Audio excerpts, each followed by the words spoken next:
Today I want to talk about the Tier 5 Premium Japanese battleship Mutsu. But before we get to the gameplay in the ship itself, there's one thing you've got to understand. If you give broadside in the Mutsu, you are liable to be dev-struck by practically anything. This is one of the easiest battleships to dev-strike at Tier 5. It's basically a down-tiered Nagato with not a lot of protection for its exposed citadel. But if you can avoid that fate, then I think this ship is pretty good these days. It received a bit of a buff, or maybe it would be more accurate to call it a small rework, in the May 2026 update. We'll go over the details of this rework, but first, I should show you the commander build I'm running. It's an entirely free-to-play build. We'll wait till we take this shot at Congo here, and take a look at the results. The accuracy seems to be alright, I suppose. And the damage is good at 12,000. Anyway, the commander is the free-to-play IJN Battleship Commander Takagi. This build is more designed for higher tier battleships that can use the concealment mod, because as you can see, we're spec'd into double concealment. But I don't think it's a terrible thing for the Mutsu. You probably want to not use those inspirations though, and take something that builds into the accuracy, because that was one of the things in the, let's call it, rework. There we get another not so great hit against the Gokasa. I don't know how you pronounce it. Anyway, as we're beached on this island and the Mayhan deploys a smoke screen here, I'll tell you what the parameters of the rework were. The Mutsu received improved dispersion with a new variant of Japanese dispersion inspired by Amagi. Turret rotation speed was increased by approximately 18%. By increased on turret rotation, I assume they mean made slower, so I suppose that's a nerf. But the turret traverse on this build that you see is 30 seconds. That's with the crisscross skill. Probably a little bit better if you use gyrating drill bits. And then in addition to that, the rudder shift time was reduced by approximately 6% to match that of her sister ship Nagato, and an engine boost was added to slot 4 with a duration of 80 seconds, a cooldown time of 70, 4 consumables in total, and the engine boost buffs the speed by 12%, which makes the ship, I suppose, a little bit faster, and it wasn't all that slow to begin with by Tier 5 standards. It's got a maximum speed of 26.5 knots, which is certainly slow by higher tier standards, but you've got things like the Dreadnought-style American battleships down here, which can go at about 21 knots, so Mutsu is alright. Gokase over there, well, he gets mostly defeated by the friendly Mayhan. We just finish him off for the first kill of the game, and now the Mayhan is going to, I suppose, abandon this flank. We're not going to, though. I want you to take a look at the minimap before we talk any more about the Mutsu itself. As you can see, the Mayhan is going in the direction of the last remaining enemy destroyer. I lost track of him after this point. I don't know exactly what he does. I assume he finds that enemy DD and sinks it, because by the end of the battle, he ends up having a pretty good match. But for our part, we're in a little bit of trouble. There's Congo out here. There's this Iron Duke headed this way. Another battleship might have been headed this way, but I think he's going into the center. That would be that one out there, the Bayern. So I don't think we have to worry about him, but certainly the Congo, the Iron Duke, and then if you look behind the Congo on the minimap, there's a grayed out outline of yet another battleship. So we have at least 3 of them on this flank, and at this point in time, there are 5 of them in total in the match. And since that Mayhan is leaving, and the rest of our entire team is all the way on the other side of the map, we're going to have to handle this flank essentially alone. And it seems like the Mutsu is pretty well equipped to do that. Now, I never really liked this ship all that much to begin with. I just felt that the gun performance was not as good as other things at the tier with similar guns, like the West Virginia, for example. Both the West Virginia and the Mutsu have 16-inch guns at tier 5, which is the largest guns you're going to find at the tier. Mutsus are 410 millimeters, and West Virginias are 406. Effectively, though, there's no difference in the guns. They're both 16-inch. They both overmatch the same thing. Mutsus are just bigger by a couple millimeters. And they do pretty good damage as well. They have got a maximum AP shell alpha of 12,400 when it hits the Citadel, so that's of course pretty good. No improved pen angles or anything like that. Standard fuse times, arming threshold of 68 millimeters, and they reload in 30 seconds with the 30-second turret traverse time. Now, the Sigma is 1.79 with the build. I think Flammable Cannoneer is buffing that. And then at least the median range, vertical and horizontal dispersion numbers are between 40 and 60 meters, which I don't think is all that bad. The max range horizontal dispersion seems pretty bad at 172.9 meters, and all of this can be made better, of course, by using accuracy inspirations, unlike what I did. But I think even without those, and with just using Flammable Cannoneer and the Marksman skill, the accuracy on the Mutsu is good enough, let's say. There's something weird about these shells, though. They don't seem to pen the way you would hope they would. I don't know exactly why. I can't really find anything in the specs on the shell pen and whatnot that would indicate it. I mean, the thing does have pretty good pen at point-blank range, 669.1 millimeters, and at maximum range, 323. That's not a lot by high-tier standards, but it's going to be enough to pen through the armor of most of the battleships down here at Tier 4 and 5. So I think you're okay. But even still, the accuracy is sometimes questionable. And again, that might be my build, but I don't really believe into fully speccing into accuracy most of the time. I want to use my inspiration slots in other ways. And mostly what I'm focused on is getting the right position on the map to access enemy broadsides.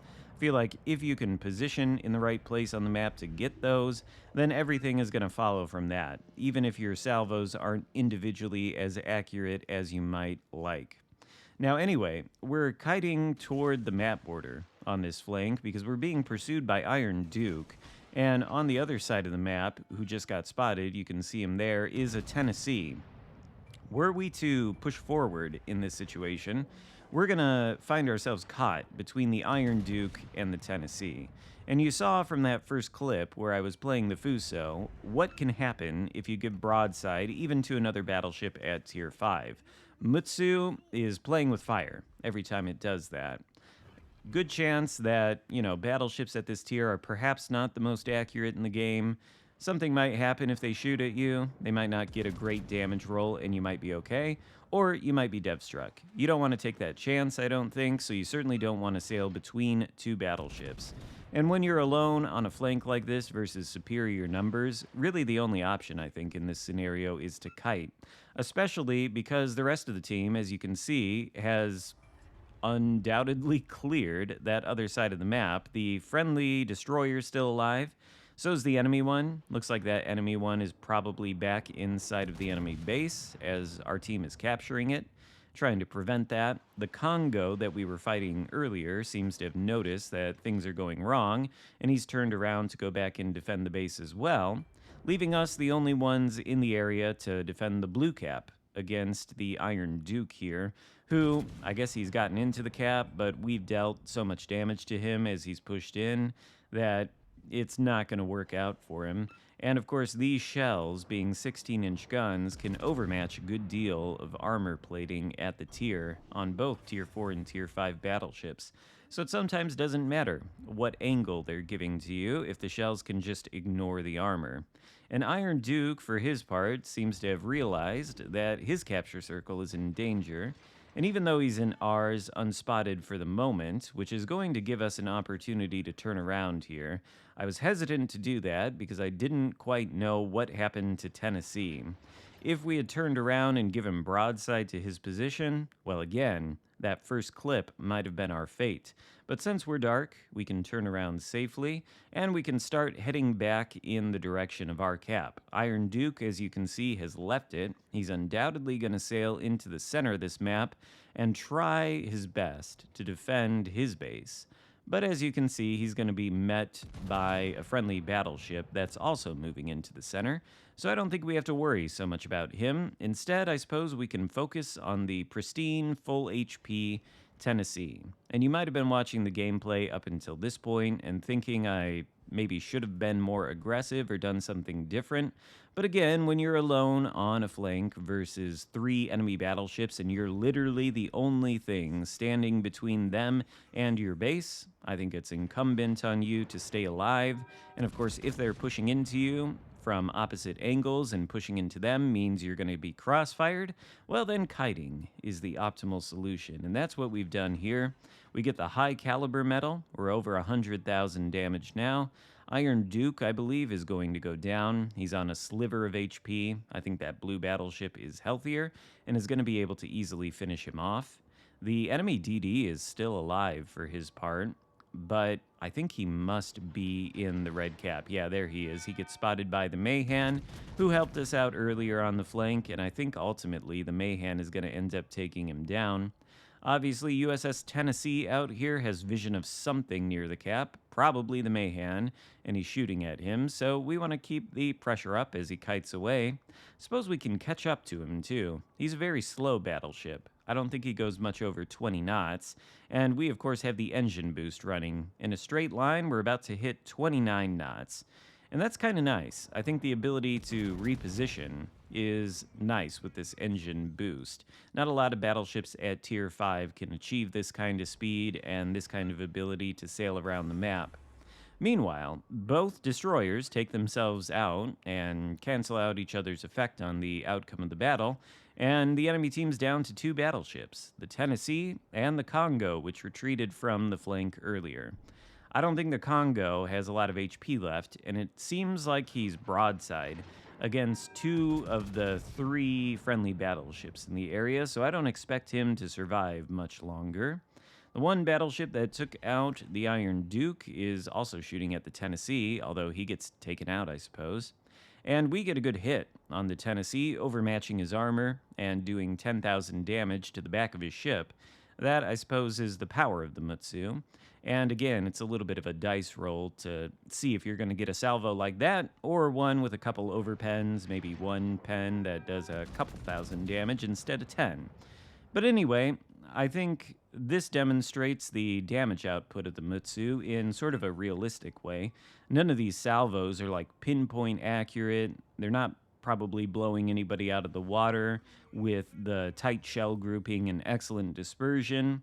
It's just a Tier 5 battleship experience, I suppose. I don't think you need to expect them to be all that accurate, especially not when they have guns this big. That's got to be a balancing factor at this tier to have 16-inch guns. They probably can't be allowed to be pinpoint accurate, but again, they're accurate enough to deal decent damage.